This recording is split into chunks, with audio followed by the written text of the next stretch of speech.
창호가, 네가 이런 일 하는 사람이니까 너 누나 상담 좀 들어줘 봐봐. 니네 명이 이혼을 하자는 거야. 내가 원한이 맺히면 어디를 떠돌아요? 구천 떠돌죠. 구천이 어디예요? 백화점이라고요. 할 말 있으면 해버려요. 오히려 화가 나는데 화를 내는 사람은 덜 그래요. 이름을 부르기 전에 그 수식하는 그게 너무 불편한 BTS 막 거예요. 이러고. BTS, 뭐 힐링, 대한민국 대표 강사. 그러다가 공황 증세가 팍 터지는 거예요. 답답한 데 가면 숨을 못 쉬겠고.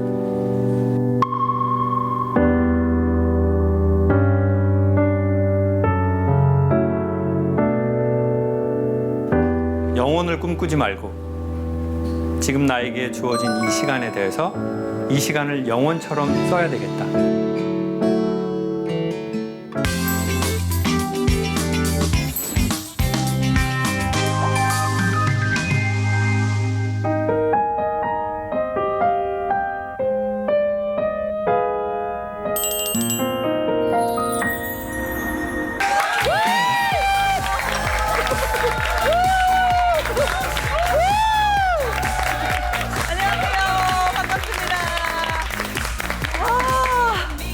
옆에 아주 반가운 우리 지영 씨. 어머, 어쩐 일이세요, 여기까지? 지금 많은 분들이 신청해서 오셨다 그랬잖아요. 네네. 저는 우연찮게 첫 회를 보게 됐어요. 너무나 힐링을 받고 너무나 네. 행복한 한 시간을 보내가지고 너무너무 나오고 싶었어요. 함께하고 싶었는데 네네. 어머 때마침 딱 전화가 와가지고 좋아한다. 초대를 해주셔가지고 그냥 한가로 네네. 됐다 그냥. 그래요. 같이 하고 싶어서 왔어요. 아유, 그리고 또 누구요? 옆에 또 네 거나 해. 이 당연히 주는 일 맞아요. 남을 보게 돼. 남을 보게 돼. 토스 하는 거야? 남을 보게 되는 거야. 남을 봐. 남을 그래요. 봤다면 남을 그렇죠. 보게 돼. 태호 씨가 또 진행을 해주셨으니까 우리 옆에 우리 도진 씨입니다. 네, 언제나 열심히 살면 한방이야로 네네. 대박이 난다는 저 그런 메시지를 전달하고 있는 지니지니 도진이가 같이 들으면서 저도 혈색이 좀 좋아지기 위해서 맞아요. 저도 한번 눌러 앉아볼까. 우리 도진 씨 보고 있으면 되게 힐링돼. 눈이 이렇게 남자인데도 이렇게 눈이 너무 예쁘다. 예뻐요. 반달눈이잖아요. 너무 예뻐요. 저한테는 그런 거라. 아니, 난 하는 대로만 얘기하거든. 또 없는 얘기는 안 한다. 솔직해요. 즐거운 시간을 더욱더 즐겁게 해줄 우리 선물 소개하겠습니다. 여기군요. 우와. 네,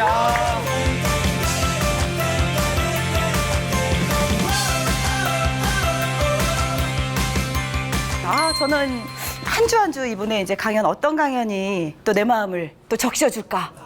특히나 이 시대가 원하는 남자. 예, 뭐 설명이 따로 필요 없을 것 같습니다. 유쾌, 상쾌, 통쾌한 소통 국가대표 김창옥 교수님 모셔보겠습니다.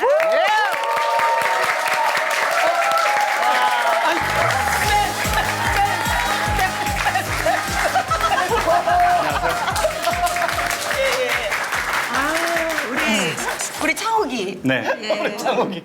특별히 오늘 지영 씨가 네. 김창옥 교수 참 보고 네, 네. 싶어 네. 한다고 하더라고요. 너무너무 팬이고, 어머, 저 눈빛.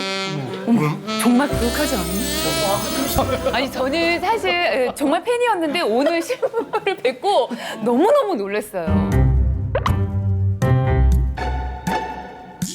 이분의 강연은 혹시, 이게 아니라, 이게 아닐까. 너무 비주얼이 멋있으셔가지고. 맞아, 아까 진짜로 그랬어요.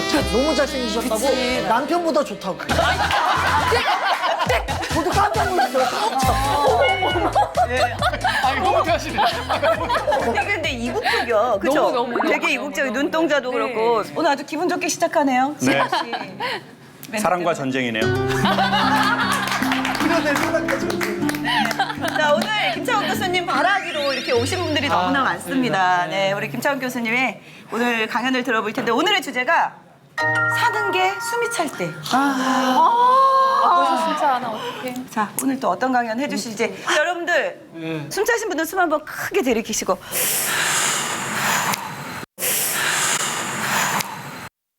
시킨다고 다 하시네요, 이런 거를. 나도 열심히 아, 사실 이렇게 숨이 막힌다는 표현이 뭔지 알잖아요. 뭔지 우리. 알죠. 예, 우리의 숨을 이렇게 조금 확 튀어주는 강연을 기대해 보겠습니다. 네. 자, 우리 김창욱 교수님의 강연 들어보겠습니다.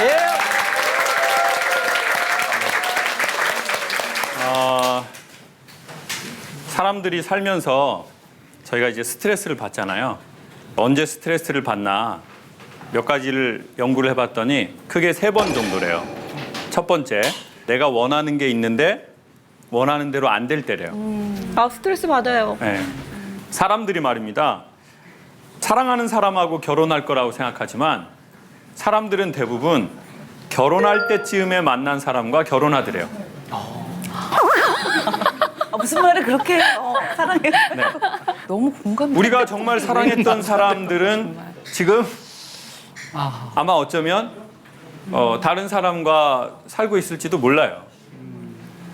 지금 결혼하신 분이나 했었던 분 같이 손 한번 들어보실래요? 손 한번 들어보세요. 상당히 많죠.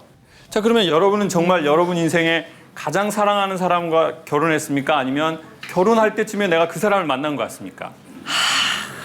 눈으로 말해. 여기 부부 여기 부부 아, 부부가 오신 분들한테는 여쭤보면 안 돼요. 그럼 혼자 온 사람 네? 남편 놓고 네, 저 같은 네. 경우 그 얘기하면 이게 좀 가정 파탄되니까 한번 속으로 한번 생각해 보시라고요. 저는 얘기할 수 있을 것 같아요. 그래요? 저도 왜냐면 신랑을 38에 만나서 연애를 시작했고 40살 나이에 결혼을 했어요. 근데 저는 비혼주의였기 때문에 난 결혼할 생각이 없으니까 연애도 하기 싫어 이런 거였는데 때마침 비혼주의의 남자를 만나게 된 거예요. 비혼주의의 여자가 비혼주의의 남자를 만나. 남자를 결혼 부담 없이 쿨하게 연애를 하던 도중 갑자기 뭐가 좀 풀렸는지 결혼을 하자는 거예요. 그래서 수없이 거절을 하다가 어느 순간 보니까 결혼을 했는데 이 남자가 내 인생의 중심이 딱 되면서 그때부터 머리부터 발끝까지 내가 이 남자를 사랑하게 되더라고요. 그 전까지는 오히려 좀 가볍게 계속 그렇게 가볍게 연애를 했어야 되는데, 그죠? 네. 근데 이제 결혼을 딱 하니까 딱 정말 사랑인지 몰랐는데 아, 이게 진짜 사랑이었구나. 그때부터 멋있어 보이고 듬직해 보이고 믿음도 생기고 아니 내용은 좋은데 뭔가 슬픔의 기운이 있어요. 뭔가 모르게. 느껴지나요? 네, 다 느껴져요. 여러분은 여러분이 원하시는 대로 대부분 다 되셨던 것 같아요. 어때요? 아닌 것 같다. 안 됐죠? 네. 됐다면 지금의 남편과는 살지 않겠죠. 자, 그래서 웃는데 슬픈 기운은 뭐죠? 너무 슬프면은 눈물이 안 나와. 너무 슬프면 웃음이 나와. 부부끼리 오신 분들은 옆을 못 보고 아, 한번 보고 있어요. 부부끼리 오면 울 수도 없고 웃을 수도 없고. 네. 어느 날 엄마가 전화가 왔어요. 여보세요? 했더니 창호가 예 엄마. 저희 엄마 밑도 끝도 없이 바로 변론으로 들어가요. 엄마 죽으면 땅에 묻지 마. 그런 거. 아, 밑도 끝도 없네요. 엄마 죽으면은 땅에 묻지 말래요. 그럼 어디? 그래서 제가 뭔 말이야 엄마? 했더니 엄마는 갑갑해서 싫다. 예? 엄마는 갑갑해서 싫어. 창호가 너그 애비가 일을 안 한 지 16년이 됐는데 지금도 아침 6시, 오후 1시, 저녁 7시에 밥을 차리라고 한대요. 그리고는 새 밥으로 차리란대요. 아이고. 밥통에 있는 밥은 안 잡수신대요. 그리고 냉장고 안에 있는 반찬통에 있는 반찬도 안 잡순대요. 새로 무치래요. 아이고. 식당이네. 그리고 저희 아버지는 2그릇을 드시고 이렇게 말해요. 아따 맛없네. 왜 아버지들이 불리시면 물이 제일 맛있다 뭐 이런 얘기 하시는 거예요. 밥 2그릇 잡수고. 아따 맛없네. 네, 아따 맛없네. 그리고 엄마 보고 나이 먹어서 입에 간을 못 맞춘다고 계속 뭐라고 핀잔을. 그러니까 엄마가 그러는 거예요. 창호가 엄마는 여기도 댕기고 저기도 댕기고 싶은 사람이었는데 너그 애비를 18에 만나갖고 평생을 이러고 밥을 하고 산다. 엄마 죽으면 장례식도 하지 말고 엄마를 불러 태워갖고 빽가루를 산으로 들러 뿌려버려. 아이고. 엄마는 갑갑해서 싫어. 그리고 본인 얘기 끝나니까 전화를 그냥 또 끊어버렸어. 남말을 듣고 전화를 끊어야지. 왜 부모님들은 본인 얘기하시고 맞아. 끝나면 그냥 전화 끊어버리는 거예요? 통보. 그 제가 뭘 어떻게 할 수가 없잖아요. 아버지를 바꿔드릴 수도 없고. 그런 얘기를 들으면 그냥 무기력해질 뿐이에요. 엄마가 일주일 있다가 또 전화가 오셨어요. 여보세요? 그랬더니 창호가 엄마가 일주일 있다가 또 전화가 오셨어요. 여보세요? 그랬더니 창호가 예 엄마 100살 살을까? 아유. 계획이 바뀌셨어요. 아버지가 먼저 걸로 계획을 바꾸셨더라고요. 아이고. 그동안 생각을 해봤는데 억울해서 안 되겠대요. 안 돼. 나 이거 하고 싶지 않잖아요. 근데 해야 돼요. 어쩔 수 없이. 그때 사람이 너무 힘들어요. 차라리 순응하면 되는데 나 이렇게 살고 싶지 않아요. 근데 계속 살아야 돼요. 그럼 이제 자꾸 스트레스가 되는 거예요. 근데 이 스트레스 강도보다 더한 스트레스가 있는데 그게 뭐냐? 내가 원하지 않는 건데 이걸 반복해서 해야 할 때래요. 아, 반복해서 해야 될 때. 그게 뭐예요? 결혼 생활 같은 거. 예를 들면 나 이거 원하지 않아. 나 이거 결혼해 보니까 알겠어. 이거 아니야. 그렇지만 어떻게 해요? 원하지 않는다고 그만 할 수는 없잖아요. 직장 여러분 원해서 다니는 사람이 많을 것 같아요. 아침에 막 일어나서 막 출근하자. 사람들이 출근 어떻게 해요? 이렇게 로또나 대라 씨. 지겹다 지겨워. 근데 어떻게 해야 돼요? 직장에 나가야 돼요. 그리고 더 힘든 게 뭔지 아세요? 사람을 상대해서 감정 노동을 해야 되는 직군이면 더 어려워요. 서비스를 해야 하거나 밝은 표정을 지어야 하거나 난 지금 슬픈데 밝은 캐릭터의 배우 역할을 해야 돼요. 그런 직업이든 아니면 누가 그 역할을 맡기지도 않고 그런 직업도 아닌데 자기 성향이 그런 사람이 있어요. 착한 며느리가 우울증 걸려요? 못된 며느리가 우울증 걸려요? 착한 며느리. 착한 며느리. 추석이나 구정이 다가오면 며느리들 막 설레요. 시댁 갈 생각에. 그럼요. 야, 동그랗게 붙여야지. 작년에 붙인 거 지금도 냉동실에 있는데. 싸야지. 그렇게 될 수는 없고 아마 뭐 돼도 제가 여쭤보면 한 1-20%? 시어머니가 친정어머니보다 더 좋다는 사람이 있더라고요. 1-20%. 때로 있어. 근데 대부분은 내 남편도 싫은데 내 남편의 부모나 그 집안이 좋겠어요? 좋긴 더 어렵죠. 그렇지만 착한 며느리 역할을 하시려면 표정 어떻게 해야 돼요? 어머니! 다시 한번. 그렇게 해야 돼요. 그러니까 이제 추석이나 구정이 끝나고 나서 국가적으로 되게 오르는 통계 2개가 있어요.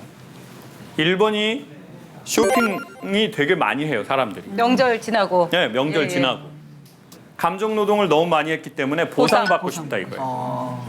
다 억울하다 이거예요. 그러니까 뭐 하나 살 때 잠깐 우리의 기분이 열리는 게 있거든요. 2번이 이혼율이에요. 아이고. 왜냐면 내가 감정 노동을 이걸 평생 하려고 하니까 너무 힘들다 이거예요. 그러니까 이제 그런 남편과 그런 아내와 그런 직장과 그런 삶으로 들어가면 우리가 너무나 스트레스인 거예요. 안 하고 싶은데 해야 돼. 가만히 보면은요, 자기 하고 싶은 말 하는 대로 하는 사람은 되게 오래 삽니다. 있더라고요. 있어요. 네. 요즘 며느리들 뭐 옛날 같나요? 좀 많이 달라졌죠. 할 말 있으면 해버려요. 뒤에서 하는 거 싫어해. 정의롭지 못하다고 생각해. 그냥 어머니 면 전에 그냥. 어머니 너무 그러지 마세요 어머니. 뭐 그렇게 대단한 아들 주셨다고. 이런 며느리들은 지속이에요. 속병이 없어요. 시어머니만 속병으로 돌아가셔. 시어머니 또 착하셔가지고 화도 안 내고. 어머 요즘 애들이 많이 달라졌구나.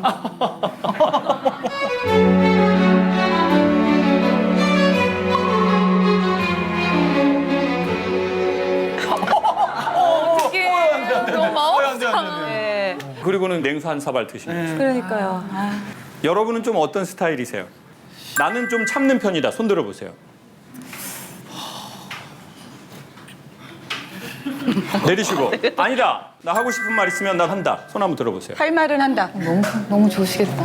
좋으시겠다. 좋으시겠다. 부러워요. 그렇습니다. 이제 이런 분들이 장수하고 이런 분들 옆에 있는 분들은 빨리 져요. 자, 그래서 세 번째는 어떤 사람이냐면 이게 가장 큰 문제를 유발할 수 있는데 어느 날 내가 나이가 먹었다고 생각이 드는 때가 있어요. 남자들한테 언제 나이가 먹었다고 느껴지세요? 그랬더니 남자들이 옆에 새치가 먼저 나거든요. 그 여기에 뭔가가 새치가 나올 때 내가 좀 나이를 먹었나? 이런 느낌이 드는 거예요. 여성분들은 보통 몇 살 정도 되면 어머 나 나이 좀 먹어버렸네? 우리 원희 씨는 그런 적이 있어요? 아니 저는 어려 보이려는 거 아니라 제가 항상 머리를 묶잖아요. 이렇게 풀르는 걸 못해요. 성격상 이렇게 붓는 것도 싫고 이렇게 이게 자기가 편하잖아요. 집에 있을 때. 근데 이렇게 하고 택배 오면 이렇게 하고 나가기도 하고 아니면 이렇게 하고 계산책도 시키고 이랬는데 어느 날부터인가 이걸 못 하겠는 거예요. 제가 이거를 머리를 눈치가 보여가지고 눈치가 보이는 거예요. 어느 때부터. 눈치 봐야 돼요. 어머 기가 막혀. 눈치를 좀 일찍 봤으면 좋았을 텐데. 근데 그거를 작년까지도 했는데 이제 못 하겠더라고요. 올해. 이거를 못 하겠더라고요. 근데 중요한 건 이거래요. 우리가 나이가 먹었다는 느낌이 서러운 게 아니라 내가 나이를 먹었다고 느꼈는데 내가 뭘 원하는지를 모르는 경우라는 거죠. 사람이 모든 것을 갖추었을 때 만족하는 게 아니고 자기가 원하는 걸 갖추었을 때 만족하는 것 같거든요. 네. 근데 그러려면 내가 원하는 걸 알아야 되잖아요. 그게 인기인지, 그게 사람인지, 그게 어떤 장르인지. 근데 내가 뭘 원하는지를 모르겠어. 나이는 먹어버렸어. 맞아.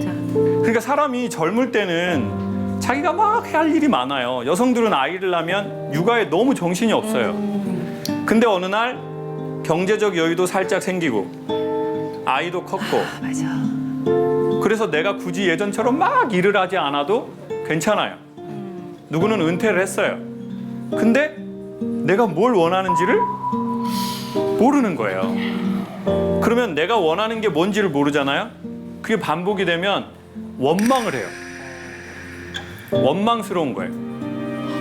남편이 원망스럽거나 자기 자신이 원망스럽거나 아니면 누구는 자기 집안을 원망하기도 하고 누구는 자기가 해버린 결정을 되게 원망하는 거죠. 그때 내가 왜 그 결정을 했지? 그냥 친구처럼 지냈었어야 되는데 왜 그랬을까? 돌이킬 수 없는 왜 그걸 했지? 해버렸지? 원망. 너무 많이 웃으세요. 왜 이렇게 많이 웃으세요? 많이 웃으셔가지고. 마이크 한번 들어보세요. 아, 원래 진짜 친구였거든요.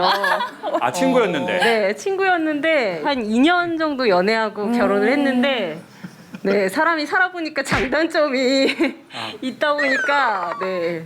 장점이 많아요, 단점이 많아요. 살아보니까.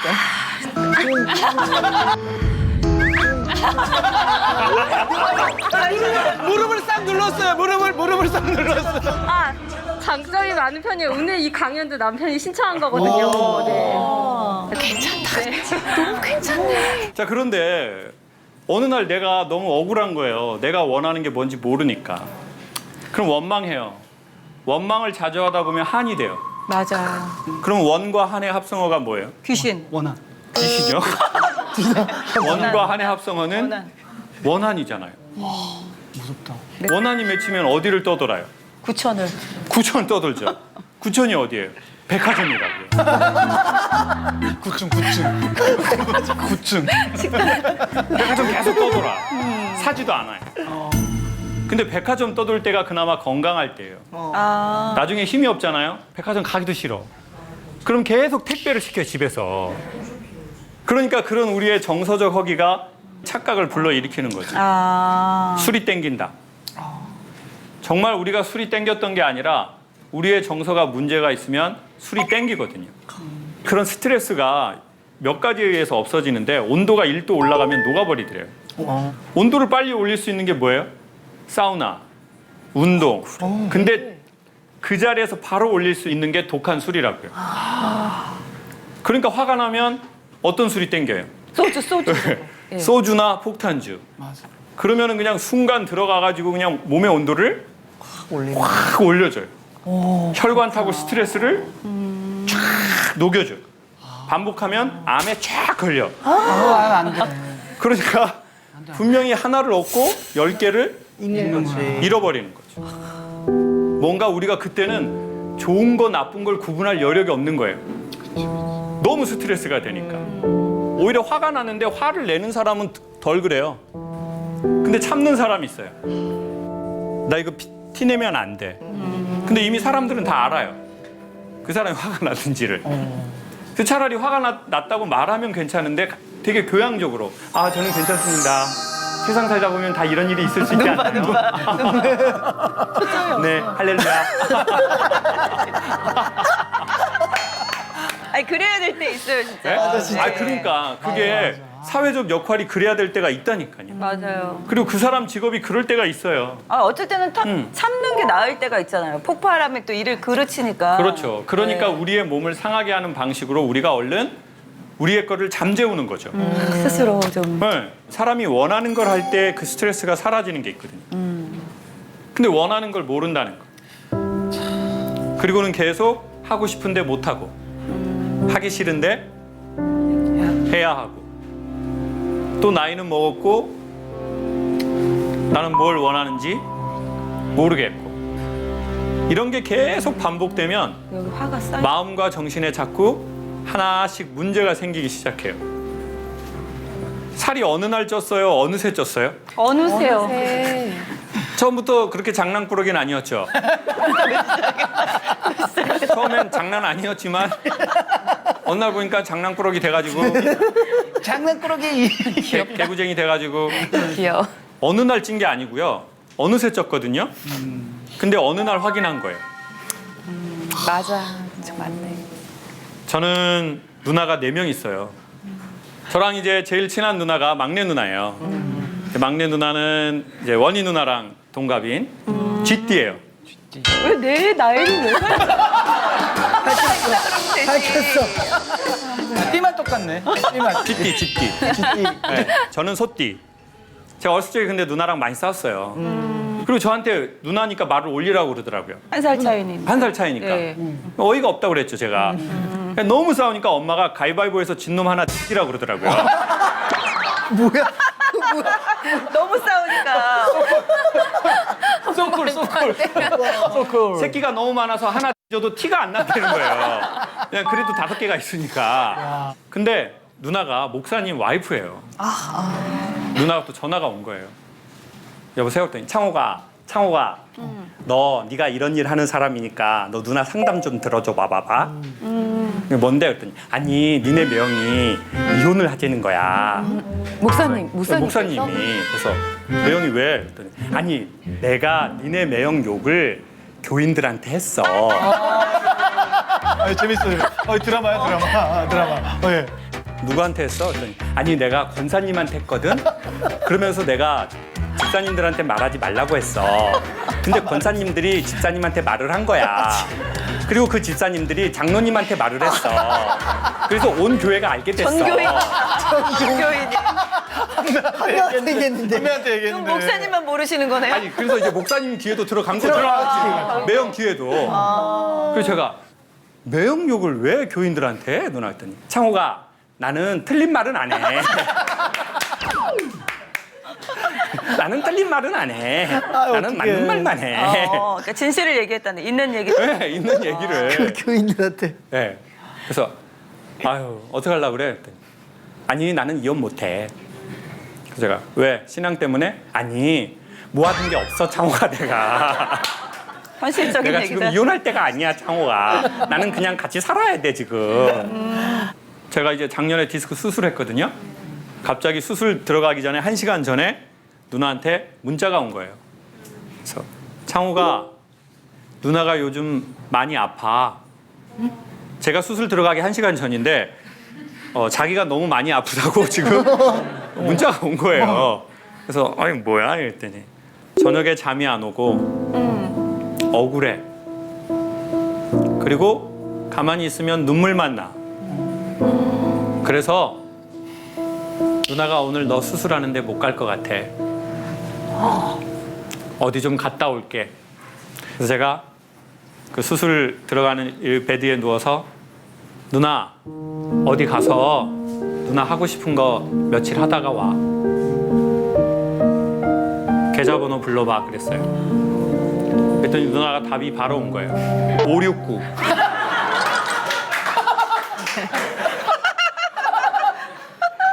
어디 은행 김미자. 와. 그래서 제가 아직 누나가 죽을 때는 아니다. 그치, 그치. 죽을 사람이 이렇게 빨리 계좌번호를 보낼 수가 있나? 저는 누나가 왜 그런지 알았어요. 어려서 엄마 아빠가 많이 싸웠잖아요, 저희 집이. 그래서 누나하고 저는 눈치를 보기 시작했어요. 이게 상황이 어떻게 돌아가는 건지. 그치, 무섭지 또. 옛날에는요, 아이들 중심이 아닌 집안 많았어요. 맞죠. 옛날에 집안의 중심 누구예요? 아버지예요. 먹고 싶은 것도 아버지. 일정 잡는 것도 맞아요. 아버지. 요즘에 집안의 중심 뭐 모든 걸 잡을 때 누구를 1순위로 해요? 아이들. 아이들. 2번 아내, 3번 개. 4번 눈치 보는 아저씨. 여기 있다 4번 여기 있다 4번이다. 요즘 개는 눈치 안 봐요. 남편들만 눈치 보지. 네. 그때는 눈치를 많이 봤어요. 누나도 똑같이 그랬죠. 일종의 트라우마네요. 그쵸. 왜냐하면 힘들면 힘든 표정으로 있지 않아요. 분위기가 안 좋으면 자기가 얼른 자기의 탤런트로 붐업을 시키는 거예요. 텐션을 또. 네, 텐션 줘가지고. 얼마나 힘들어. 근데 그게 너무 많아지면 문제가 생기죠. 잘 관리하지 않으면. 그래서 누나 목소리를 좀 낮춰봐. 계속 분위기 띄우려고 하지 마 누나.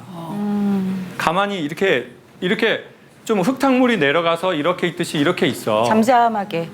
근데 왜 이렇게 우리가 또 못 있는 줄 아세요? 안 돼, 안 돼. 이렇게 하면 슬픔이 너무 많은 사람들은 슬픔이 드러나거든요. 평온한 얼굴이 나오는 게 아니에요. 맞아. 호흡이 이렇게 떨어지면 자기가 갖고 있는 가장 많은 에너지가 드러나요. 그게 우울이든 무력감이든 슬픔이든. 그러면 그거를 내가 마주쳐야 돼요. 마주치기가 너무 싫은 거예요. 마주칠 힘도 없고.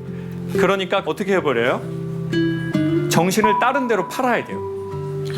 막 얘기하든지. 그러니까 자꾸 얼굴에 가면이 되는 거예요. 나중엔 누가 난지도 모르겠는 거예요.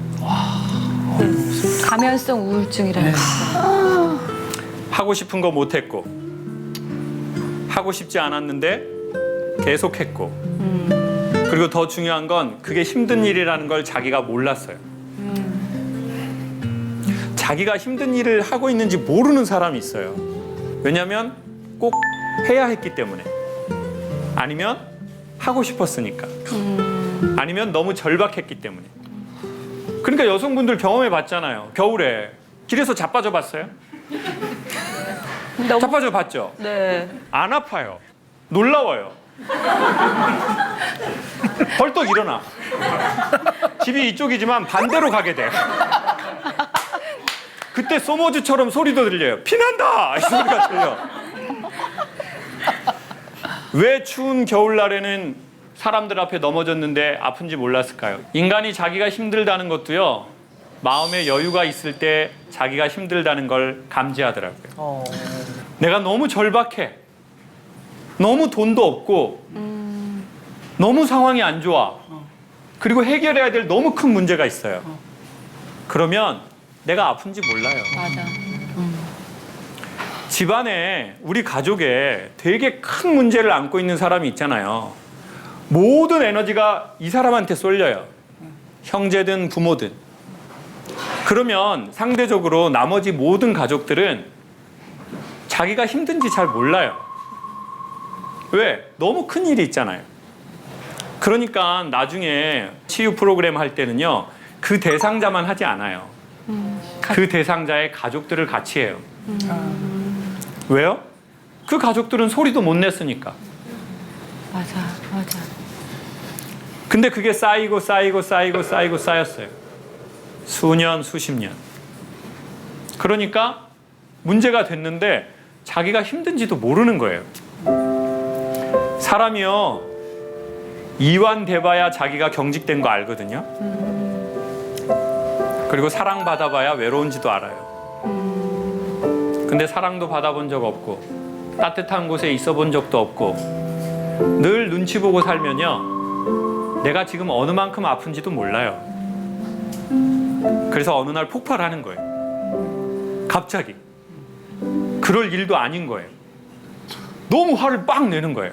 그럼 주변에서 뭐라고 그래요? 갑자기 왜 저래? 그러면 갑자기! 지금 터지셨다. 지금 터졌어. 내가 갑자기! 맞아. 본인은 아니. 그러면 주변 사람들은 미쳤나 봐. 맞아. 왜 저래? 그리고는 정말 섭섭한 얘기를 해요. 이때까지 탈쓰고 산 것 같아.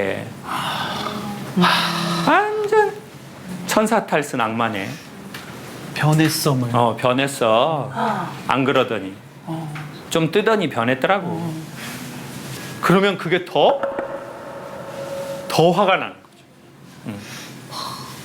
우리 지영 씨도 운치를 좀 봤어요? 눈이 크신 거 보면 저는 눈이 눈치를 본것 크잖아요. 같은데. 네네. 저는 지금 강연을 들으면서 마음속으로 울은 것 같아요, 한번. 네. 그래요?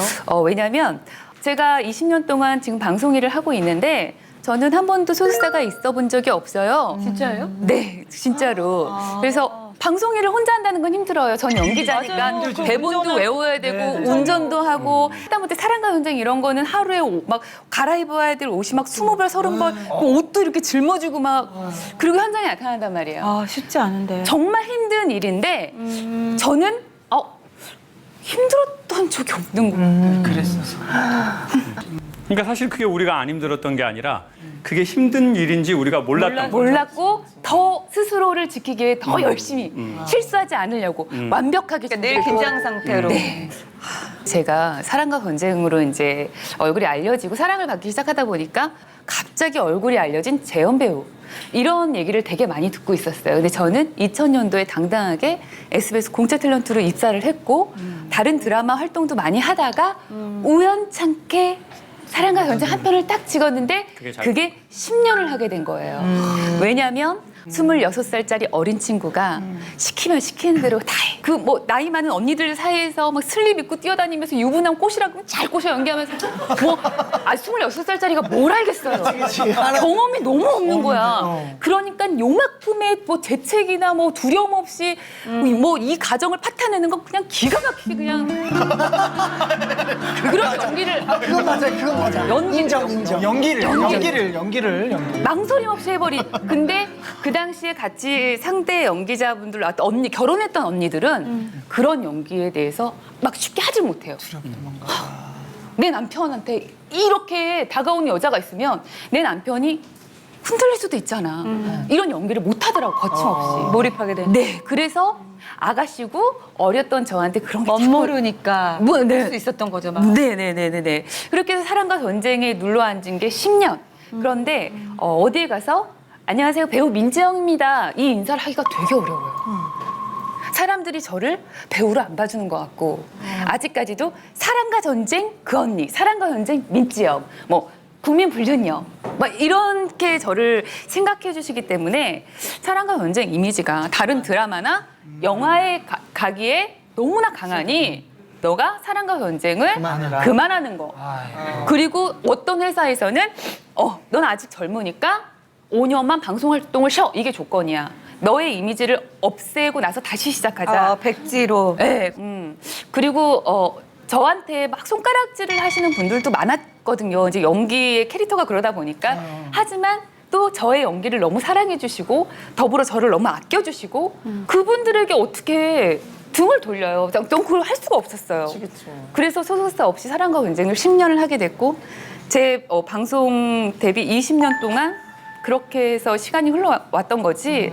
왜 이렇게 이런 거에 눈물이 나지? 아니 그래도 이제 왜냐면은 그 연기한다는 게 그게 종합예술이잖아요. 조력자를 좀 찾을 수도 있을 것 같아요. 소속사를 안 들어가도. 근데 워낙 이제 책임감도 있고 본인이 하던 그 루틴이 맞아요. 아니, 있으니까. 제가 보기에는 그죠? 그렇게 매니저 일을 해주시는 분이 있는 게 좋을 것 같더라고요. 왜 그랬냐면 연기에 집중하기 위해서. 그것도 있고 제가 운전을 해서 몇 년을 다닌 거예요. 그러다가 저녁 12시, 1시에 끝나고 그 다음날 아침에 일찍 있었는데 제가 운전하다가 제가 사고를 낸 거예요. 아유. 사실 그때 그 매니저 일을 하실 분을 제가 채용할 그 상황은 됐거든요. 그랬는데 모른 거예요. 내가 이게 힘이 든 건지, 내가 어디까지 견딜 수 있는지, 그리고 내가 다 할 수 있으니까 내가 해야지. 이제 그러다가 사고가 난 거죠. 네, 그래서 아까 그런 느낌도 또 들었고요. 또 하나는 제가 제 모습을 얘기하시는 것 중에 본 게 뭐가 있냐면 저는 강연을 전공한 게 아니잖아요. 근데 제 의식의 무연 중에 나는 강의하고 이러는 거에 대한 약간 이런 게 있는 거예요, 제가. 그리고 강연도 제가 뭐 이렇게 안녕하세요, 뭐 그렇습니다 이런 게 아니잖아요. 뭐 이렇게 해야 되잖아요. 그러니까 난 이렇게 하기 싫은데 내가 정말 하고 싶은 걸 할 수 없으니까 이걸 한다. 그러니까 남들이 나한테 한마디도 그렇게 한 적이 없는데 괜히 내가 그걸 못해서 이걸 하고 있는 것 같은 거예요. 그리고 남들이 이걸 인정하지 않는 게 아니었거든요. 근데 내가 인정을 안 하고 있는 거예요, 속으로. 그리고는 이 좋은 땅에 있으면서 어떻게 보면 이 사랑과 전쟁이라고 하는 10년 동안 사랑받은 이게 되게 감사한 일이거든요.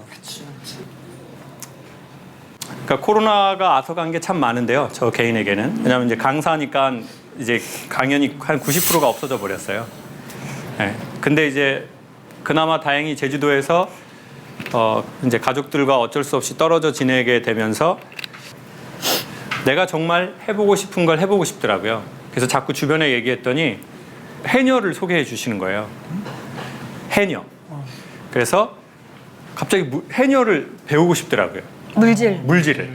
그래서 그분들한테 물질을 좀 배웠어요.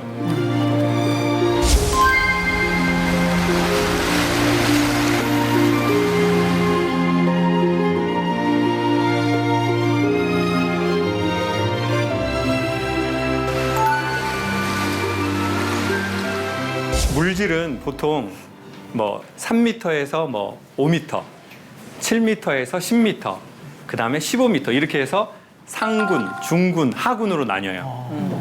근데 저는 1m에서 3m 들어갈 수 있어요. 그러면 저 같은 사람을 똥군이라고 해요. 미역다는. 아니요, 그냥 똥. 아니, 단어가. 똥군. 그 똥멍청이 할 때 똥. 아시죠? 그래서 저는 깊은데 못 들어가죠. 왜냐면 귀가 너무 아프니까. 무섭고. 네, 무섭고. 근데 씨알 굵은 건 어디에 있어요? 깊은 곳에. 깊은 곳에 있어요. 그래서 선배 해녀가 자기의 해녀 물질을 수십 년 마감하고 자기의 그 도구 있잖아요. 그걸 후배한테 주면서 딱 한마디만 해요. 네 숨만큼만 허라이 이렇게 말해요. 제주도 사투리로. 왜냐면 깊은 곳에 들어가서 씨알 굵은 거를 따려면 네. 숨을 참을 줄 알아야 돼요. 네. 근데 숨을 참으려면 숨을 쉬어야지. 쉴 줄 알아요. 쉴 줄 알아야 돼요. 이게 숨의 역설이에요. 근데 문제는 참을 줄만 알고 숨을 쉴 줄을 모르는 게 생겨버린 거예요. 자기가 언제 숨을 쉬는지도 어떻게 할 때 자기의 마음과 정신이 숨을 쉬는지도 모르는 거예요. 그냥 오로지 숨을 참을 줄만 아는 거예요. 여러분은 언제 숨을 쉬시는지, 어디에서 숨을 쉬시는지, 누구하고 있을 때 숨을 쉬는지, 우리가 그것을 더 나이가 들기 전에 알아내면 좋겠어요.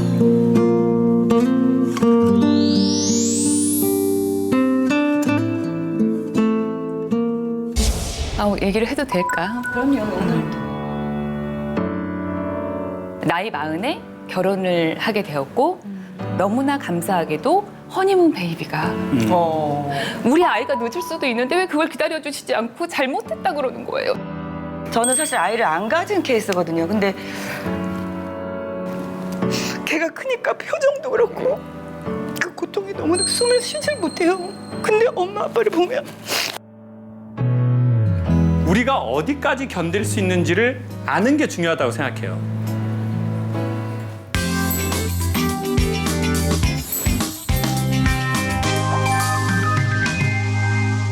제가 대학을 2군데 나왔거든요.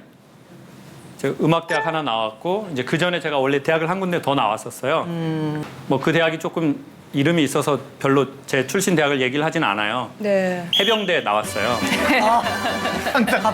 항상 반전이 있어서 잘 들어야 돼, 잘 들어야 돼. 잘 들어야 돼. 해병대 표 다 아시잖아요. 한 번 해병, 영원한 해병. 뭐 잡는 해병이요? 귀신. 다 알아요. 저희 대학 표는. 근데 군대에서 너무 힘든 거예요. 맨날 때려요. 거의 맨날 맞은 것 같아요. 눈 크다고 때리는 거예요. 근데 겉에다가 말도 못 하겠는 거예요. 이미지가 있어서. 나 해병대 갔으니까. 근데 속으로는 난 너무 힘들어. 너무 나랑 안 맞아. 아, 그리고 내가 여기서 어떻게 해야 되나. 동물의 왕국 같은 프로를 보면 야생 동물이 초식 동물을 잡으려고 해요. 궁지에 몰렸어요. 그러면 이 친구가요, 둘 중에 하나를 해요. 엄청 빨리 도망가든 뿔로 때리든. 맞아, 맹수를 맞아. 받아버리든. 이게 인간이 삶에 쫓길 때 하는 두 가지 중에 하나의 행동이거든요. 정말 강한 힘으로 이 상황에서 도망가든 아니면 그냥 받아버리든. 근데 문제가 있어요. 어린 사슴이에요.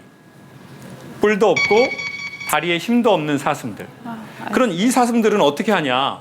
도망갈 힘도 없어요. 받아버릴 용기도 없어요. 그러면 순간 몸에서 다량의 마취 물질이 나와버린대요. 죽은 척하는 거. 그리고는 눈을 까짓고 입에서 거품이 나면서 기절을 해버린대요. 그러면 육식동물이 냄새가 나고 얘가 눈도 까짓고 상태가 신선하지 않으니까 안 먹고 가버리는 경우가 있대요. 그러면 시간이 지나면서 마취 물질이 풀리면서 다시 살아난대요. 사람이 그러는 사람이 있거든요. 제가 군대에서 딱 그렇게 되더라고요. 내가 생각을 해보니까 여기서 과연 살아남을 수 있을까? 아휴. 이렇게 맨날 미워하고 때리는데. 근데 제대하려면 앞으로 난 2년이 남았고. 맞아. 그러니까 갑자기 이렇게 각 잡고 이렇게 생활관에 있다가 갑자기 기절을 해버리더라고요. 그리고 제 눈이 제 몸을 벌벌 떠는 걸 보는데 어떻게 할 수가 없는 거예요. 그래서 응급실로 실려간 적이 있거든요. 누군가는 그것을 공황 증세라고 해요. 저는 그렇지만 쉬운 표현으로 오도가도 못하는 상황이라고 얘기하고 싶어요. 열심히 살고 싶지도 않고 도망가지도 못하겠고 이러지도 저러지도 못하겠고 내 이미지가 있어서 내 자존심이 있어서 알려지는 건 싫고 그러면 더 심각해져요. 말도 못하는 거예요. 나 요즘 힘들어. 나 죽겠어. 나 못 살겠어. 언제까지 견딜 수 있는지 모를 것 같아. 왜요? 자존심이 세고 우리의 이미지가 중요하면 우린 말할 수 없거든요. 그러다가 공황 증세가 팍 터지는 거예요. 답답한 데 가면 숨을 못 쉬겠고 비행기를 타면 내려달라고 하고 싶고 맞아. 뭔가 내 힘으로 컨트롤할 수 없는 그런 환경에 가면 갑자기 여기서부터 숨이 잘 안 쉬어지는 거죠. 제가 그래서 그 상태를 몇 번 하다 보니까 왜냐하면 전 강사잖아요. 이름을 부르기 전에 그 수식하는 그게 너무 BTS 막 이러고. BTS, 뭐 힐링, 대한민국 대표 강사. 왜냐하면 그 모든 말들이 다 내 덫 같은 거예요. 왜? 내가 나중에 전 너무 힘들어요. 그걸 얘기하려고 할 때 어떻게 말을 하겠어요? 못하지. 아니 쟤는 무슨 남들 뭐 그렇게 해준다고 하면서 지도 그렇게 못 살면서 남한테 그렇게 얘기할 수 있나? 이런 환청이 들리는 거예요. 그렇지. 그럴 수 있지. 그러니까요. 제가 강연할 때 주머니에 손 놓고 한 적이 한 번도 없어요. 그리고 저는 심지어 길거리 갈 때도 그냥 항상 이렇게 시댁 가는 것처럼 일단 준비를 해야 돼요. 저쪽에서 나를 보고 하면 안녕하세요 이렇게. 맞아. 진짜. 지금도요? 지금도 좀 그런 게 있죠. 내 표정대로 못 살아본 거예요. 누군가에게 맞춰주고 그 상황에 맞추고 그게 이제 좀 습관이 된 거예요. 우리가 어디까지 견딜 수 있는지를 아는 게 중요하다고 생각해요. 내가 어디까지 맞출 수 있는지 이게 지금 힘이 든 건지 견딜만 한 건지 근데 그걸 너무 모르는 거죠, 저희가. 그래서 한 방에 훅 가는 경우가 있고 번아웃 한 방에 심각한 우울감으로 빠지는 경우가 있거든요. 되게 잘 살다가 맞아요. 과연 나 같은 사람이 계속 삶을 살 만한 가치가 있나? 삶을 놔버리는 거죠. 삶을 놓는 거에는 두 종류가 있죠. 첫 번째, 목숨을 놔버리는 것. 두 번째, 자기의 삶을 관리하거나 케어하지 않을 것. 그냥 방치하는 거죠. 내 마음이 힘들면 내 마음을 좀 케어해 주는 사람이 있어요. 내가 이렇게 살면 안 되겠다 하면 내 삶을 좀 관리하는 사람이 있어요. 그건 자기가 자기 삶을 놓지 않은 거거든요. 근데 아유, 될 대로 되라. 아프면 아파도 그냥 내버려둬. 그러니까 매니지먼트와 케어를 안 하는 거죠. 그래서 되게 불미스러운 사건으로 우리를 떠난 사람들의 얘기들을 봐보세요. 다 이렇게 말해요. 그 사람이? 나 며칠 전에 통화했는데? 맞아. 대부분이 그렇게 말하더라고요. 그게 왜 그래요? 자기가 힘든지를 모르고 힘들었거나 힘든지를 알았는데 주변 사람에게 티내기가 싫었던 거죠. 제가 그 힘들 무렵에 초등학교 동창 친구한테 계속 메시지가 와요. 창호가 힘들면 내려와. 그럼 답장 안 하거든요. 그러면 친구들이 답을 이렇게 해요. 많이 바쁘네 창호기. 그리고는 자연스럽게 연락이 서로 끊겨요. 근데 그 친구는 내가 답장을 안 했는데도 한 2주 있다가 또 문자가 오는 거예요. 너무 좋은 친구. 창호가 진짜 친구다. 사람들 힐링 시켜준다고 넌 언제 쉬어? 힘들면 왔다가. 남자예요? 남자예요. 남자라고요. 누나. 남자. 맨.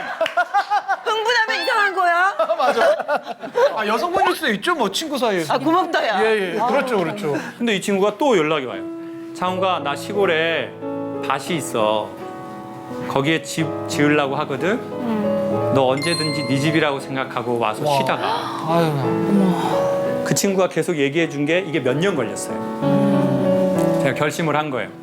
도훈아, 나 결심했다. 나 제주도 시골 바닷가에 허르스름한 돌집 같은 거 하나만 알아봐 주라. 그랬더니 답장이 바로 온 거예요. 창호가 그런 게 제일 비싸. 제일 비싸지. 바닷가 제일인데 뭐. 제가 그 순간 무슨 생각이 든 줄 아세요? 왜 진심으로 마음을 먹었는데 하늘이 안 도와주지? 근데 제가 제주도에 강연 갔다가 오겹살을 먹으면서 엄청난 깨달음을 받았어요. 오겹살. 오겹살을 먹으면서. 고기가 오겹살을 이쪽으로 딱 굽잖아요. 뒤집잖아요. 언제 뒤집어요? 이쪽 면이 익었을 때 뒤집어요. 근데 어느 날 이러거든요. 아, 내 삶이 뒤집혀졌어. 끝났어. 근데 그건 끝난 게 아니고 이쪽을 열심히 살았기 때문에 이쪽으로 넘어간 거라는 거죠. 이쪽을 열심히 구웠기 때문에 내 마음이 뒤집어진 거다. 그걸 느끼는데 아, 그래. 한 번에 되는 게 없지. 여러분 정말 원하시는 게 있으면 주변에 계속 말하세요. 나 그걸 원하는 것 같다고. 나 이혼. 깜짝이야. 아니. 이번에는 그걸 원한다라고. 이번에는 계속 얘기했어요. 그랬더니 걸리더라고요. 어떤 언덕으로 올라가는데요. 그 언덕에 콩밭이었어요. 농지였어요, 농지. 근데 콩이 언덕에 쫙 콩밭이 있고 거기에 바람이 부는데 그 콩밭에서 소리가 나더라고요. 이렇게 막 아, 이건 방울뱀 소리고요. 이렇게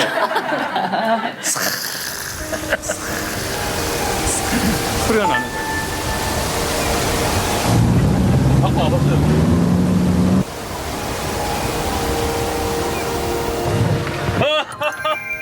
커피라도 하나. 커피라도. 근데 이게 이렇게 해가지고 난 이게 너무 좋더라고. 온 360도로는 오름이 있고요. 저 앞에는 삼나무 숲이고. 여기 그냥 사람도 없는 데였어요. 근데 제가 거기 콩밭을 걸어가면서 느꼈어요. 이런 데서 살다가 이런 데서 죽으면 좋겠는데? 사람이 보통 살면은 좋겠는데라는 마음은 들기 쉽지만 그런 곳에서 죽고 싶다 살다가 그런 마음은 잘 안 들잖아요. 근데 그게 들더라고요. 마음이 그냥 다 뭔가가 이렇게 치료되는 느낌인 거예요. 너무 좋아가지고 언덕에 올랐는데 앞에 무덤이 하나 큰 게 있네요. 명당짜리래. 병가 무덤은 명당짜리. 미리 어느 분이 오셔서 털을 잡으셨어. 좋은 자리는. 그래서 형 근데 이게 도로에서 3km가 떨어졌는데 저녁에 무덤하고 형만 있어야 되는데 괜찮겠냐. 그래서 제가 사람들이 죽어서 오는 좋은 땅을 내가 살아서 왔다. 와. 죽어서 계속 좋은 곳에 가려고 하기보다 살아서 좋은 곳에 자주 가셔라. 그 좋은 곳이라는 곳은 화려한 곳이 아니라 자기에게 맞는 곳인 거죠. 그래가지고 이제 그 언덕에서 나중에 이제 메밀이 피더라고요. 그리고 또 청보리가 또 그냥 농사 짓는 곳이니까. 그러니까 또 이게 막 청보리가 이렇게 올라오니까 언덕에 바람 제주도 많이 불고 가니까 막 너무 좋았겠다. 그리고는 제 영혼의 고향이 된 것 같은 거예요. 제가 제주도가 고향이잖아요. 아. 근데 저는 고향이 좋지 않았어요. 왜냐면 엄마 아빠 다투는 걸 많이 봐서. 태어났다고 고향은 아니거든요. 어디가 고향이냐면 가고 싶은 곳, 살고 싶은 곳, 죽고 싶은 곳. 거기가 고향이죠. 떠날 때 아쉽고 갈 생각하면 설레이고. 그게 고향이죠. 사람이든 땅이든. 그래서 제가 이제 되게 좋아하는 연주자분을 초대해서 제주도로 오보의 연주자분이신데 고향의 봄이라는 그 노래가 있잖아요. 오보의 소리 너무 좋잖아요. 이렇게 그래서 중저음으로. 서로를 좀 위로하고 좀 격려하고 힘나고 이러면 좋을까 하다가 그 오보의 연주자님을 오늘 이 자리로 초대를 했습니다. 박수로 한번.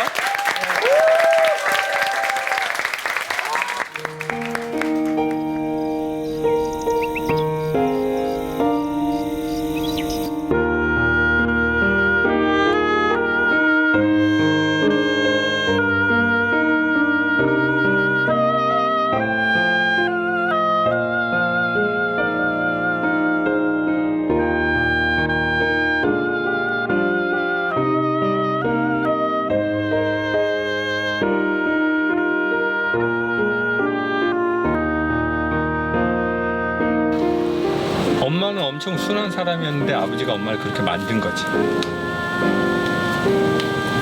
수십 년을 견디다가 굳어지지 않았겠어? 충격을 너무 많이 받고 엄마는 그걸 풀 데가 없고. 그러니까 엄마가 제일 불쌍한 사람이지.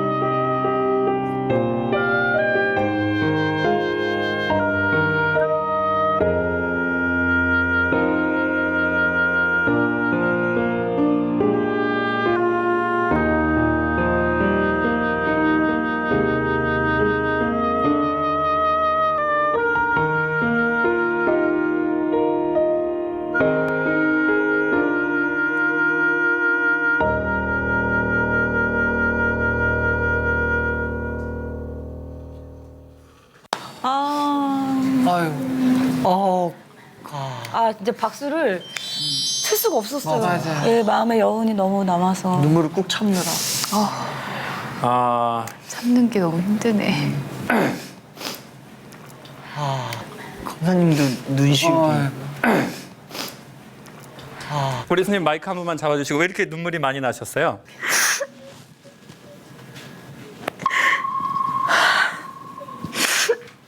사실은 우리 도진 씨 누나예요. 아 그래요? 네. 근데 왜 이렇게 눈물이 우리 누나는 많이 나셨어요? 제가 이제 아이가 둘인데 둘째가 아프다는 거를 낳기 직전에 알았어요. 그리고 낳는데 아이가 태어났는데 좀 많이 심각했어요. 그래서 의료진 분들께서 많이 신경 써주셔서 감사하게도 계속 잘 버티면서 자라줬는데 문제는 태어나고서 어렸을 때 그때 상황이 너무 안 좋아서 뇌가 좀 많이 손상을 받아가지고 발달 장애가 있어요. 이제 심장이 아파서 이제 뇌도 손상이 심하다 보니까 눈도 잘 안 보이게 되고 귀도 안 들린다고 그랬어요. 매일 재활병원 가면서 하는 기도가 이 아이가 내가 듣는 이 음악 소리를 들었으면 좋겠다. 이거를 기도하고 이 아이가 걸었으면 좋겠다 하면서 기도하면서 매일 다녔는데 또 어느 분을 통해서 이제 좋은 병원을 또 알게 됐어요. 그래서 지금은 이제 보청기를 끼고 제 엄마 목소리를 알아듣고 노래 소리도 듣고 근데 지금 이 연주를 듣는데 비록 보청기로 듣긴 하지만 그래도 이 소리를 내 아이가 듣고 있구나. 그래서 너무 감동받았어요.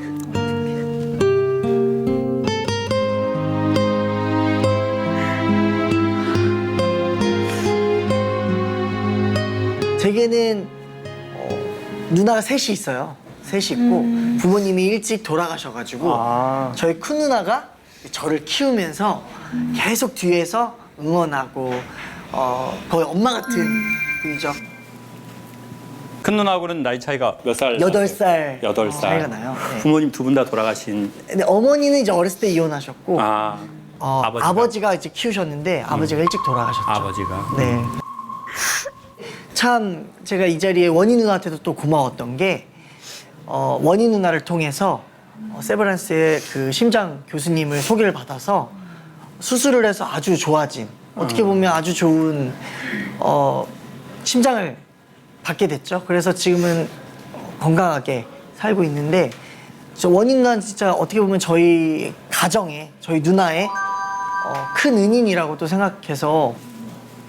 근데 도진 씨가 이제 누나의 이런 또 아픈 것도 얘기했지만 제가 이제 도진 누나를 보기 전에 도진 씨를 봤을 때 항상 조카 생각 걱정은 할 수 있는데 항상 주변에 우리 조카 어떻게 하면 나을 수 있을까 어떻게 보면 나을 수 항상 그 뭐 삼촌이니까 당연한 거겠지만 항상 머릿속에는 그 조카 생각이 있더라고요. 제가 이제 병원에서 급하게 이제 제왕절개 수술을 해야 된다고 했는데 그때 이제 남동생이 왔어요. 근데 저는 이제 큰애를 봐줄 사람이 없는데 큰애가 이제 더 걱정이 되더라고요. 뱃속 아기보다는. 근데 그때 저한테 저희 큰애를 봐줄 테니까 누나 걱정 마 그랬어요. 병원도 같이 입원했어요. 저희 큰애가 있으니까 1인실에서 같이 이제 3명이서 같이 있고 아기를 이제 있으면 이제 저희 둘째를 또 같이 우유도 먹여주고 기저귀도 갈아주고 그렇게 이제 2년을 옆에서 그렇게 했는데 제가 항상 물어봤어요. 너 괜찮냐? 너 진짜 일 없냐? 자기 정말 일이 없대요.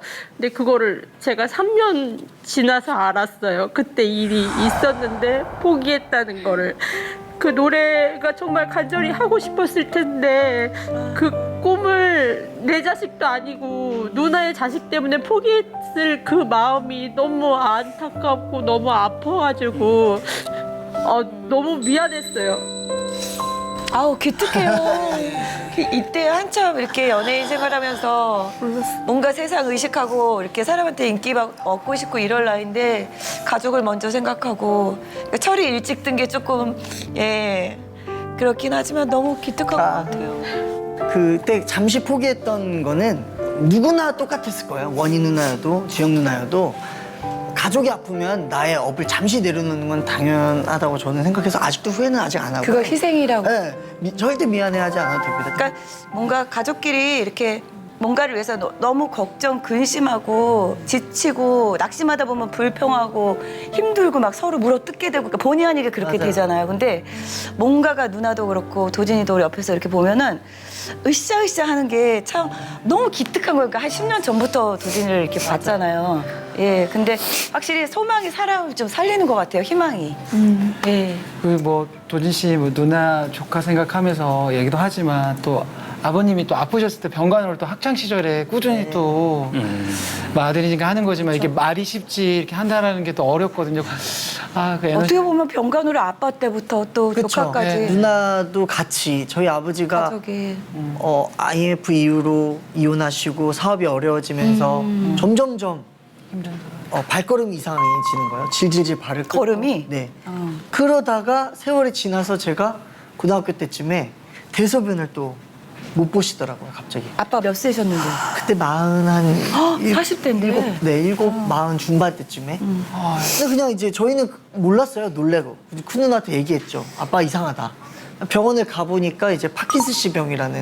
파킨슨 그런 병. 옛날에는 슈퍼맨 병이라고만 했고.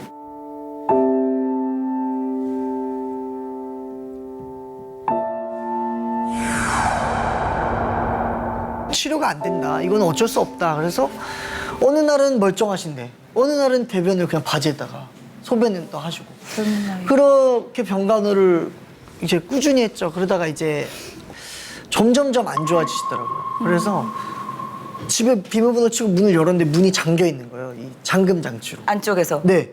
아버지가 잠근 거죠. 열쇠 공유 안 돼도 이게 안 된대요. 이거 부셔야 되는데 이게 안 되는 거예요. 그래서 아버지가 앞에서 걸어 오셨어요. 오셨는데 못 여는 거죠. 그래가지고 옆집에 가서 저희 집 12층인데 옆집 베란다를 타고 넘어갔는데 아니나 다를까 집에 막 대변이 막 온데간데 막 되어 있는 거죠. 그럴 때 막 펑펑 울면서 큰 누나한테도 전화도 하고 제 누나가 있어서 진짜 버틸 수 있었던 것처럼 부모는. 누나가 진짜 많이 고생했는데 지금 세월이 지나서 또 아이 때문에 이렇게 고생하는 모습 보면 정말로 누가 뭐 놀자 뭐 하자 할 때는 들리지도 않아요. 사실 지금도 안 들려요. 오로지 조카를 위해서 살아야 됩니다. 오로지 이 아이를 낳기 위해서 내가 무엇을 해야 될까 이런 생각이 그러니까 버스킹도 하고 그랬었잖아요. 한때 조금 예, 어려웠을 많이 때도. 이제 했는데 예. 늘 집에도 맨날 누나 생각나요.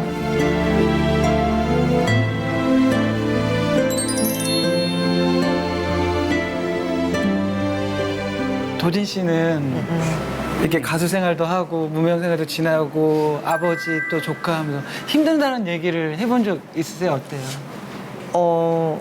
사실 누나를 보면서 자랐기 때문에 당연하다고 그냥 생각하면서 살았던 것 같아요. 32년을 그냥 누나 바라보고 이게 당연한 거지. 나만 힘든 게 아니니까. 네, 사람들이 다 놀래하는 거 보면서 아, 내가 힘들게 살았구나라는 걸 알게 된 거죠. 근데 사실은 누나를 바라보면 저는 뭐 힘들게 사는 게 전혀 아니더라고요. 뭔가 어리광을 필 나이에 철이 들어버리니까 좀 그래서? 슬픈 것 같아. 뭐 이 시점에서 좀 아버지께 하고 싶은 얘기가 있나요?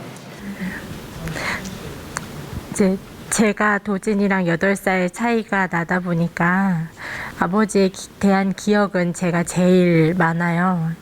그때는 아빠의 모습이나 아빠가 아픈 것보다는 이제 동생들이 힘들어하는 게 더 먼저 보였었어요. 어리니까. 네, 그리고 이제 저희들 셋은 딸이다 보니까 아빠를 씻길 수가 없는데 그때 저한테는 너무 어린 동생인데 동생이 아빠를 씻겨야 한다는 게 그것만은 내가 할 수가 없어서 동생이 해야 된다는 것도 그거 너무 마음이 아프고 좀 밉기도 하고 그랬었는데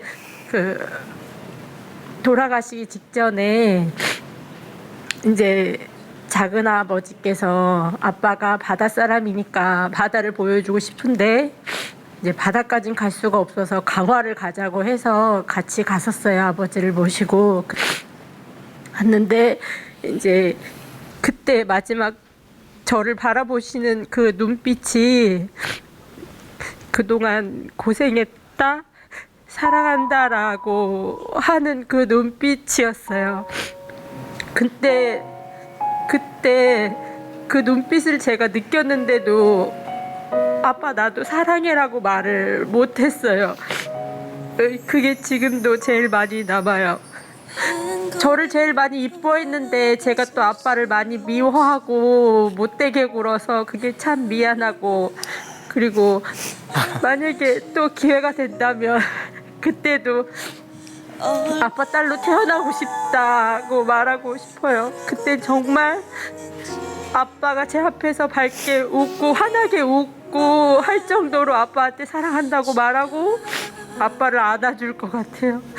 그 얘기가 제일 하고 싶어요.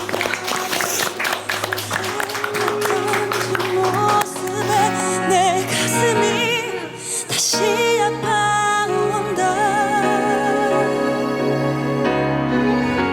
서로 사랑을 하고 서로 미워도 하고 누구보다 아껴주던 그대가 보고 싶어.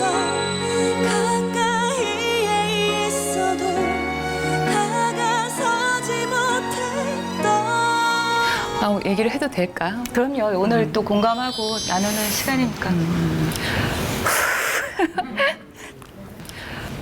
저는 나이 40에 결혼을 하게 되었고 너무나 감사하게도 허니문 베이비가 정말 기적처럼 맞았고 아이가 임신이 됐다는 사실을 안 순간부터 이 뽀문이라는 우리 정말 이점 같은 콩알만한 이 존재랑 늘 하루 종일 만날 때마다 대화를 했어요. 그렇게 시간을 보내면서 너무나 행복한 가정이 만들어졌었어요. 결국 이제 병원에서 아이의 심장이 뛰지 않아. 이런 유산을 참 많은 사람들이 경험을 하는데 저는 너무나 어리석게도 선생님한테 화를 냈어요. 우리 아이가 늦을 수도 있는데 왜 그걸 기다려주시지 않고 잘못했다 그러는 거예요. 전 더 기다려볼 거예요 하고 일주일, 보름 이미 떠난 그 아이를 제가 품고 있었어요. 그러다 보니까 온몸에 독이 올라서 정말 봐줄 수 없을 만큼 울긋불긋하게 염증이 퍼지기 시작을 했었고 보다 못한 친정 엄마가 저를 끌고 가서 소파 수술을 하게 됐었죠. 정말 힘들었고 이러단 정말 내가 아무것도 할 수가 없겠구나. 그래서 결국은 이제 병원의 도움을 좀 받아서 1년 반 만에 다시 아이가 찾아와 줬어요. 너무나 감사했죠. 하지만 아이가 또 떠나버린 거예요. 근데 또 주변에선 얘기를 하죠. 나이는 40이 혼지 넘어가고 있는데 늘 나를 만나는 사람마다 노산인데 빨리 가져야지, 노산인데 빨리 가져야지. 이런 말에 난 이제 엄마가 될 수도 없나? 난 너무 늙었나? 이런 생각도 들고. 아내로서도 여자로서도 배우로서도 모든 자존감이 바닥으로 떨어져 버리니까 밝은 빛이 하나도 없더라고요. 근데 이제 이 와중에 정말 다행인 거는 우리 그 조그만 강아지가 제가 거울로 보여지는 제 모습은 너무너무나 초췌한데 세상에서 가장 아름다운 누나처럼 늘 초롱초롱한 눈빛으로 저를 바라봐주고 그러는 와중에 3개월 전에 갑자기 심정지가 왔어요. 내가 몸이마저 잃는다면 난 더 이상 못 견딜 것 같다는 생각을 했었어요. 정말 저한테는 긴 시간이 지났었고 우리 몽이가 정말 작은 숨을 쉬어주더라고요. 자식이거든요, 진짜. 내 새끼니까 그렇게 쉽게 보낼 수가 없는 거고 끝까지 이 아이의 행복을 함께 해주고 싶고. 가족으로 이렇게 만나게 된 거잖아요. 저도 얼마 전에 그 키우던 강아지가 맞아, 봤어요. 네. 근데 걔는 이제 뼈하고 심장하고 앉아서 그 암이 뼈암으로 이렇게 전이 돼가지고 큰 대형견이라 수명이 또 이렇게 소형견보다는 또 짧았고 저도 이제 저는 이제 케이스가 조금 다른데 저는 사실 아이를 안 가진 케이스거든요. 근데 저도 주변에서 이렇게 저렇게 조언이라고 하는데 저는 사실 제 선택에 의해서 가지지 않은 거예요. 근데 저도 그 강아지가 너무나 아파가지고 거동을 못 하는데 산책을 그렇게 좋아해요. 그러면 걔를 위해서 유모차를 샀어요. 대형견 유모차까지. 근데 항상 개를 데리고 다니면 주변에서 그냥 나쁜 뜻으로 한 게 아니라 그렇죠. 아이고 애를 낳아야지 왜 개를 그렇게 데려다니 하니까 그 얘기를 자꾸 듣다 보니까 못 갖고 나갔어요. 그래서 우리 남편한테 우리 내일 나가자 했는데 그거 타보지도 못하고 그 마약 패치를 붙였는데도 그 고통을 못 참더라고요. 그리고 근데 숨이 끊어지질 않아요. 그래서 남편하고 안 되겠다. 걔는 정말 우리 딸이거든요. 그래서 병원에다 그냥 퇴원시켜 주세요. 그냥 마지막을 같이 하고 싶어요. 그래서 저희 침실이 2층인데 1층에 그냥 싹 강아지 그냥 병실처럼 이렇게 차려놓고 이렇게 수액하고 소변줄 같은 거를 또 해주셨어요. 본능적으로 엄마 이렇게 하면 또 일어나요. 그럼 이게 다 빠져가지고 또 애가 힘들어지고 막 쓰러지고 또 아프면 경련을. 그래서 아예 걔 우리를 또 쳤어요. 거실에. 걔가 일어나면 안 되니까. 그래서 이쪽에는 아빠가 눕고 이쪽에는 제가 눕고 같이 해서 일어나면 바로 잡아야 되니까. 그래서 한 2주일간을 촬영을 어떻게 했는지도 모르겠어요. 그리고 제가 잠깐 촬영 갔다 올 때는 남편 출근도 안 하고 걔 케어하고 이렇게 해서 2주간을 정말로 평생 해주지 못한 그 사랑을 그냥 다 줬어. 다 주고.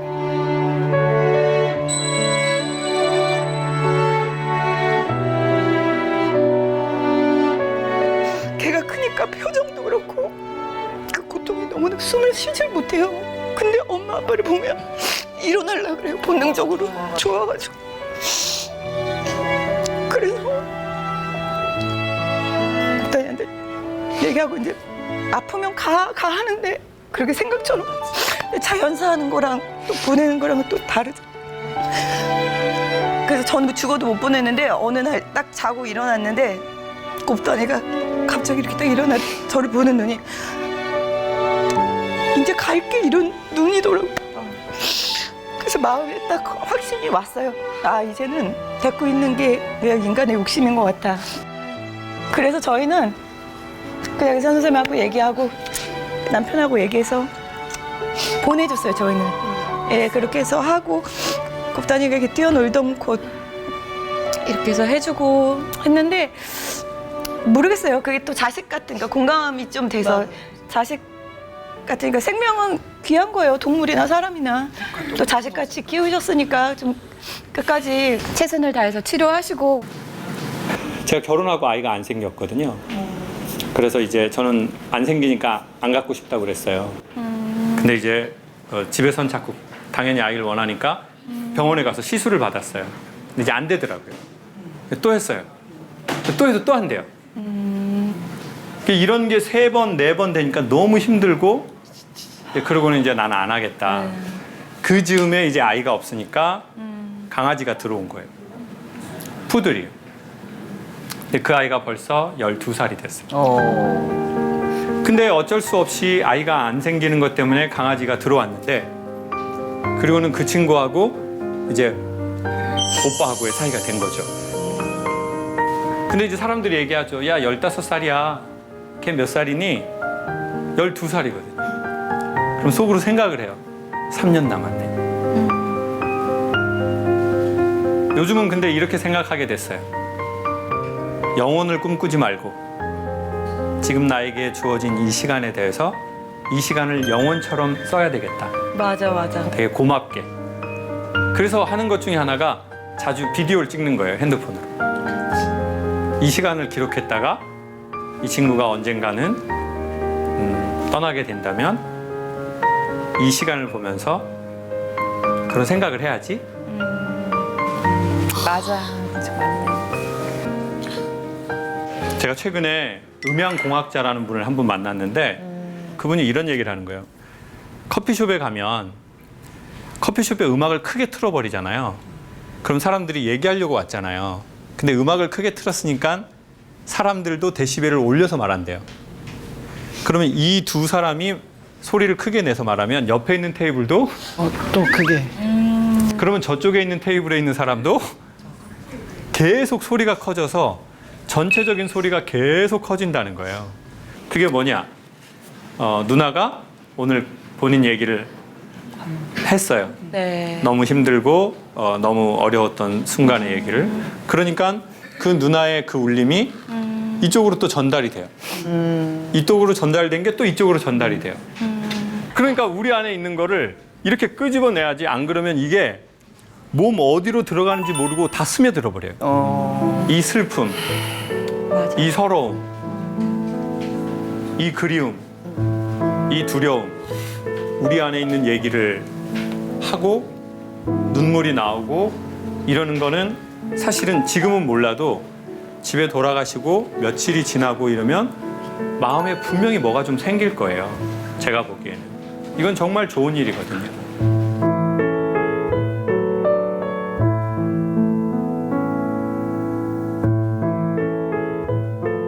이번에는 그 청중 여러분들의 이야기와 또 궁금증을 저희가 사전에 좀 모아놨거든요.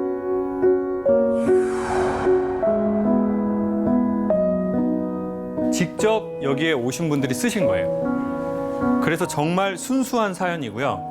그리고 그 순수한 사연 중에 제가 이분하고는 한번 얘기를 해보면 좋겠다. 순수하게 뽑으신 거죠? 순수하게. 네. 네.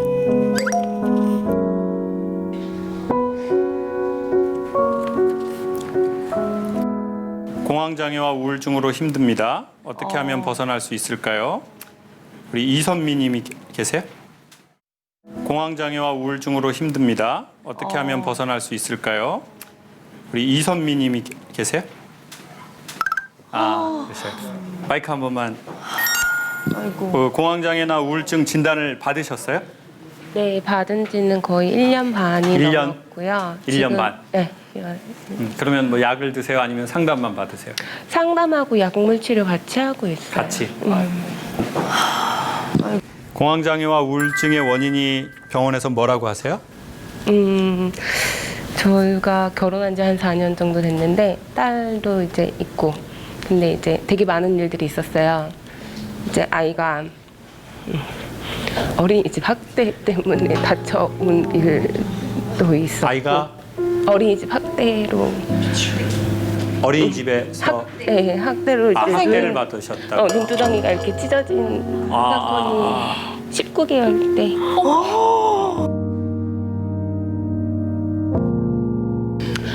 그래서 많이 힘든 상태였고, 이제 또 최근에 아버지가 아프시면서 간경화 진단을 받으셨는데 몰래 술을 또 드시는 거예요. 너무 힘드니까 본인도. 내가 다시 그런 게 저는 많이 참았던 것 같아요. 참다가 이제 무너졌어. 제가 저를 놨죠. 한 번 자살 시도를 해서 응급실 지금. 아이고. 오늘 여기는 혼자 오셨어요?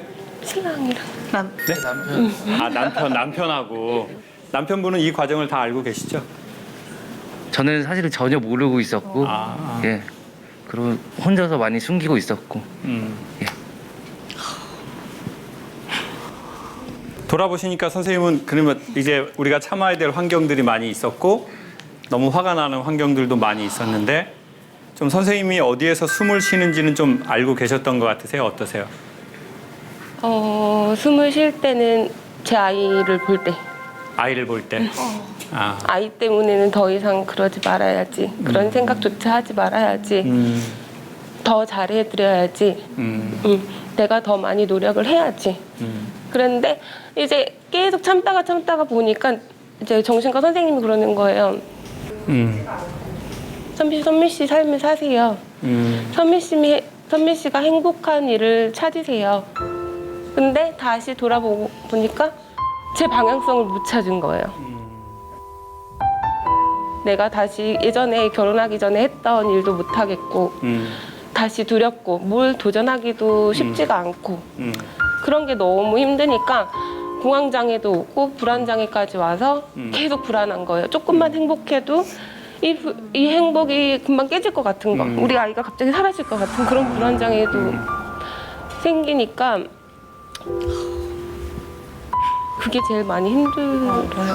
이제 제가 전에 되게 유명한 레스토랑에서 식사를 할 때 벽에 식구가 걸려 있었어요. 그게 뭐였냐면 구름은 바람 없이 움직일 수 없고 사람은 사랑 없이 움직일 수 없나니였어요. 구름을 움직이게 하는 건 오직 바람밖에 없어요. 근데 사람을 움직이게 하는 건 사랑이에요. 맞다.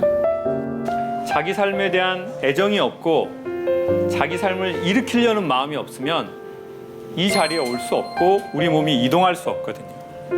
그래서 선생님 마음 안에 자기 자신에 대한 사랑이 있고 내 삶에 대한 애정이 아직 있으니까 그 애정을 이렇게 붙들고 이렇게 올라갔으면 좋겠어요. 그리고 최근에 신경과학회에서 몇 가지의 이론이 발표가 됐어요. 사람의 호흡과 뇌파가 아주 안정된 상태가 어떻게 하면 찾아오는지였어요. 근데 봤더니 기도를 하거나 명상을 하거나 요가를 할 때보다 더 강력한 신경이 안정되는 상태를 발견했어요. 자, 몇 가지의 경우가 있는데요. 고맙다라고 느낄 때래요. 아, 이 상황은 이거는 참 고마운 일이야 라고 자기가 생각하고 느낄 때 기도하거나 명상을 할 때보다 더 안정을 보이더래요. 사람의 몸.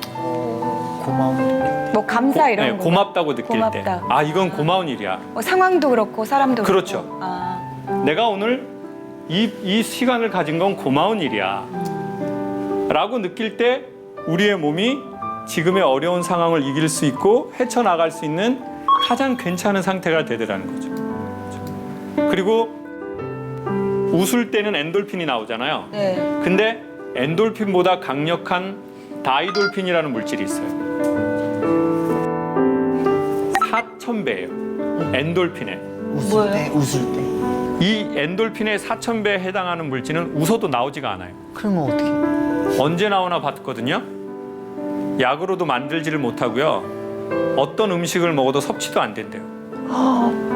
인간이 감동을 받거나 깨닫는 순간에 다이돌핀이 몸에서 나오더래요. 감동. 자, 제가 지금 나오드래요 할 때 이렇게 하신 분은 몸에서 다이돌핀 다 나오신 거예요. 제가 나오드래요 할 때 거의 80%가 이렇게 하셨다고요.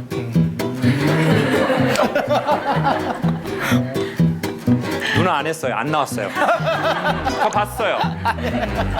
다이돌핀이 몸에서 나오더래요. 자, 제가 지금 속으로 했다. 속으로요? 어떻게든 오래 살아보려고. 자, 지금 내 삶 너무 힘들어요. 내 삶이 바닥이야. 정말 바닥이야. 마음도 뒤집어지고 정신도 뒤집어지고 몸도 뒤집어졌어요. 가만히만 있지 말고요. 가만히 있는 시기가 지나고 나선 절대 혼자 있으면 안 돼요. 좋은 만남을 갖는 거예요. 근데 돌아다니면서 사람 만나는 것도 쉽지 않은 일이니 뭘로 만나면 돼요? 책으로 만나고 영상으로 만나면 돼요. 그리고 어떤 영상을 만나시면 돼요? 고개가 끄덕거려지는 영상을 보세요. 이렇게. 방울뱀 나오는 건 보면 안 돼요. 왜 이따구로 만들지? 이 정도는 나도 하겠는데? 이것들이 어디서 이게? 그리고 생각하는 거예요. 고마운 게 뭐가 있을까? 고마움은 억지로 찾아내는 게 아니고요. 제가 보기에 생각하면 나와요. 뭐가 고마웠지? 이 와중에? 그러니 지금 함께하는 이 한순간이나 이 찰나의 순간을 우리가 너무 소중하게 생각하면 될 것 같아요. 저는 상담의 꽃은 선물이라고 생각합니다. 뭘 드리면 좋을까요?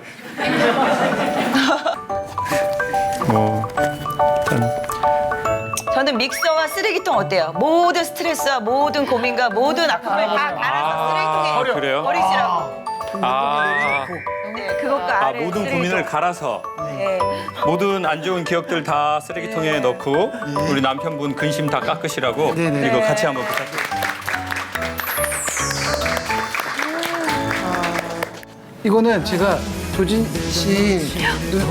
네. 왜 그러냐면 아까 노래를 맞아. 이제 마음껏 마음껏 들으셔도 될 것 같아요. 그래가지고.